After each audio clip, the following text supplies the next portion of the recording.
It gives me a lot of joy standing here in front of you and talking about a topic that's very close to my heart. That's freedom in exile. Well, 58 years ago, it was March 31st, 1959, when His Holiness the Dalai Lama first arrived in India, along with some odd 80,000 Tibetans. The early years of rehabilitation was a huge challenge. I remember as a child, my father told me a story. A group of Tibetans had come from Tibet in early 1959, and they were at a train station in northeast India. I think it was Guwahati. And they were hoping to get onto the train that would take them to Delhi, from Delhi to Dehradun, and then to Mussoorie, because His Holiness was at that point in time residing in Mussoorie. So when they reached the train station, little did they know they had to book the train ticket, and so they happened to be at the platform, and at the nick of the moment, what happened was they forgot the name Delhi. So one of the team leaders asked an Indian passerby at that very train pavement, and all he said was two words. He made a sound of the train, coo, and he said, Dalai Lama. And the kind Indian passerby actually got them on to the train to Delhi, and from there to Dehradun and to Mussoorie. Acclimatization was a huge issue. Imagine coming from the roof of the world to a hot and humid India. People in Delhi were actually surprised to see Tibetans wearing fur chupa. Chupa is what I'm wearing right now, but male have a much different version. And that too, they were clad in fur chupa under the Delhi's hot May sun. So this was how we started. But look at where we have arrived today. The Central Tibetan Administration functions as a democracy in exile. Headquartered here in Dharamshala, we govern over 46 settlements in India, Nepal, and Bhutan, over 80 schools, 100 monastic communities, scores of cultural centers. We also run 12 foreign missions covering all the 5 continents across the globe. And surprisingly, India aspires to do something called the digital governance, but the Central Tibetan Administration is actually very effortlessly, yet very effectively engaging in digital governance, transnational governance, and very soon in the coming months, you'll hear about something called the virtual Tibet. So essentially, the possibilities for Tibetans and the Tibetan freedom struggle are limitless. And in exile, we have survived as the most successful refugee community. So the question is, how did you get this far? How did you achieve so much in a span of 58 years, which an independent country might not be able to fulfill or to achieve? And my answer is very simple. It lies in 3 main reasons: vision, leadership, and the courage of conviction. Under the leadership of His Holiness the Dalai Lama, the Central Tibetan Administration functions as a democratic Tibetan polity. We have this unique system where the administrative responsibilities are run democratically, but they are endowed with the Buddhist spiritual concepts or Buddhist spiritual values. When His Holiness first arrived in India, he had a vision that he would provide education for Tibetan children. So he set up schools.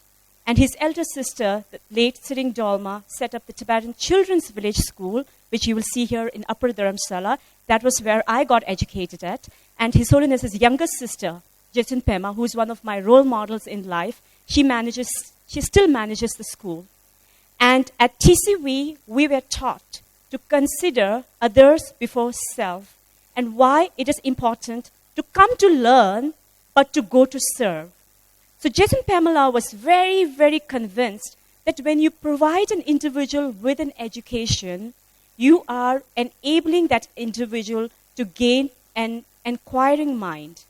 And with that inquiring mind, what happens is that individual will always come back to his or her roots and will always contribute to his or her cause and culture.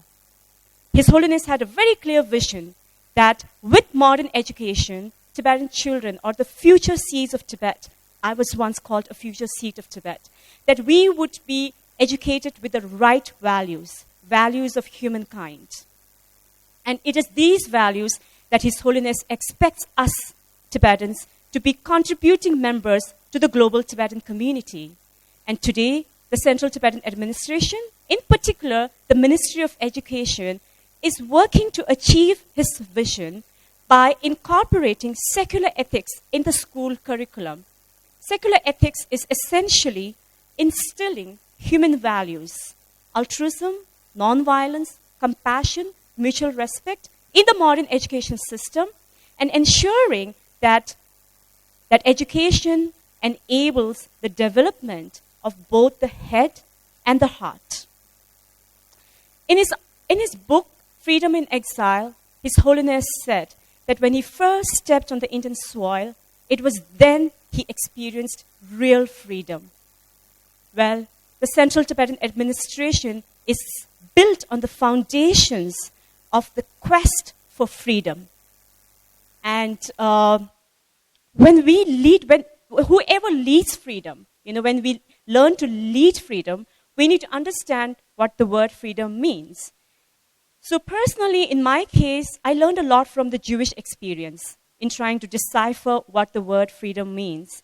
It is said that slavery precedes freedom, because only to someone who has experienced slavery and suffering will freedom taste better. So if you had noticed at the Jewish Passover supper, what happens is they eat the bread first, because the bread symbolizes affliction, and then the bitter herbs that symbolizes suffering, and finally the wine that symbolizes freedom, liberation. And I really always believed in life that freedom is not just the absence of oppression, but the presence of vision and a mission in life and a clarity in purpose. So the Central Tibetan Administration is a living testament to the fact that we are driven by a mission and a quest for freedom. So we have a very clear vision, and that is to restore freedom in Tibet and to ensure that His Holiness the Dalai Lama is able to return to Tibet. If you ask us, how do we want to achieve this vision or the goal, we have a very clear strategy in place, and that is the middle way approach. If you ask me what is the middle way approach, there are many layers, nuances, and components to it. It can be read as a philosophy, as a guiding principle, as a strategy, as an approach, or even as an ideology. But for Tibetans, it is an approach that is based on the principles of nonviolence, mutual respect, reconciliation, and most importantly, dialogue. It seeks to engage with the People's Republic of China through dialogue to resolve the long-standing issue of Tibet in the most amicable manner possible. So the middle way policy, at the very core of this policy or the approach, is the steadfast resilience of people inside Tibet, who are both the drivers and the amplifiers of the Tibetan freedom movement. So the Central Tibetan Administration is not only the nerve center of the Tibetan freedom struggle, but is committed to uniting all the Tibetans with a common cause, with a certain sense of hope and passion. It is said that the worst part of being in exile is to forget that you are in exile. So this profound predicament that you see the Tibetans going through, however profound it may sound or appear to be, but I have the sense of conviction and the belief that there are new beginnings for Tibetan people inside Tibet, and our quest for freedom will definitely lead us to the realization of freedom. And it is that hope, the CTA as the harbinger of hope, that will steer the Tibetan freedom struggle into the future. So earlier this week, actually, I was in Taiwan.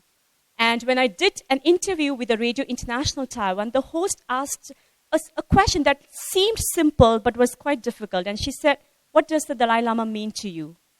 And my answer was quite simple because it just appeared in my mind. I didn't prepare for that question. And I said, well, His Holiness is my conscience. He sets the moral barometer to what I do and commit in life. And for people inside Tibet, he is the sun.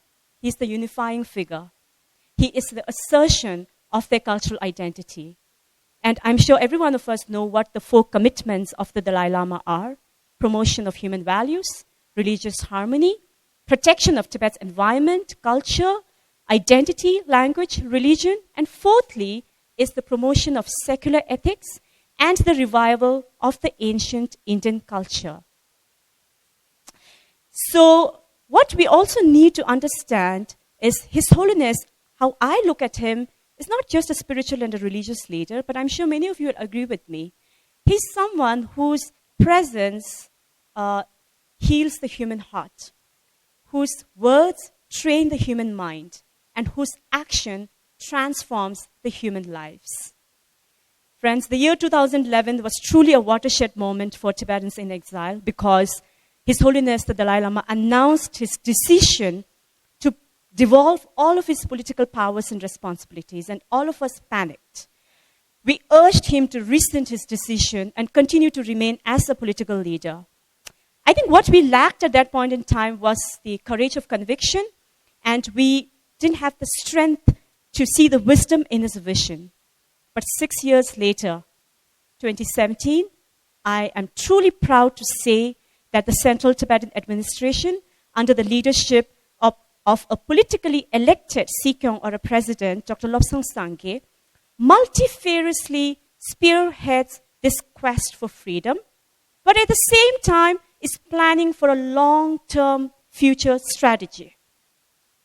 And it is, the quest for freedom and the aspiration to restore freedom inside Tibet that gave birth to this amazingly and brilliantly crafted vision called the 550 Vision of Central Tibetan Administration.